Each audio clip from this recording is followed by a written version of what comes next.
कसे आहात सर्व? मजेत ना? मी भाग्यश्री पाटील. व्हिडिओ करण्याचं पाठीमागचं कारण म्हणजे आजपासून मी व्हिडिओ स्टार्ट करत आहे की कुठलं फूड मला कसं वाटलं वगैरे आणि डेली लाईफ रुटीनविषयी. सो काल होता शनिवारचा दिवस. सो आम्ही सगळे फॅमिलीसोबत आउटिंगला बाहेर गेलो होतो. मीच म्हटलं चला बाबा आज काहीतरी म्हणजे असं ग्रिल्ड काहीतरी खायचं आहे. सो मी डिसाईड केलं की BBQ नेशन सयाजी इथे कोल्हापूरला जायचं आहे. पण जेव्हा तिथलं फूड ॲक्च्युली आम्ही ट्राय करायला सुरुवात केली, म्हणजे नॉट अ फर्स्ट टाईम, हे आम्ही थर्ड टाईम तिथं गेलेलो आहे आणि तिन्ही वेळा खूप वर्स्ट अनुभव आलेला आहे. कालचं जेवण एकदम बकवास, एकदम म्हणजे अतिशय बकवास. तुम्ही भलं मोठं बिल घेता आणि इतकं घाणेरडं जेवण देत असाल तर कोल्हापूरमध्ये असे खूप सारे ऑप्शन आहे जे की थाळी बेसिसवर तुम्हाला खूप चांगले देतात.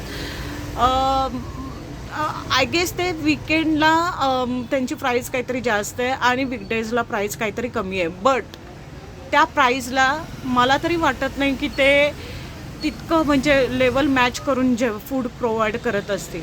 सो माझं तरी रिक्वेस्ट आहे की कुणीही BBQ नेशनमध्ये ज्याला कुणाला म्हणजे असं लाईक जास्त पैसे आहेत आणि खर्च करायचे तो तिथे जाऊ शकतो. बट माझ्या मते तरी तिथे अजिबात जाऊ नये. आणि मला विचाराल तर 10पैकी बाई तू किती रेटिंग म्हणजे किती त्याला मार्क देशील, तर मी त्याला 10पैकी फक्त 5 हे देईन.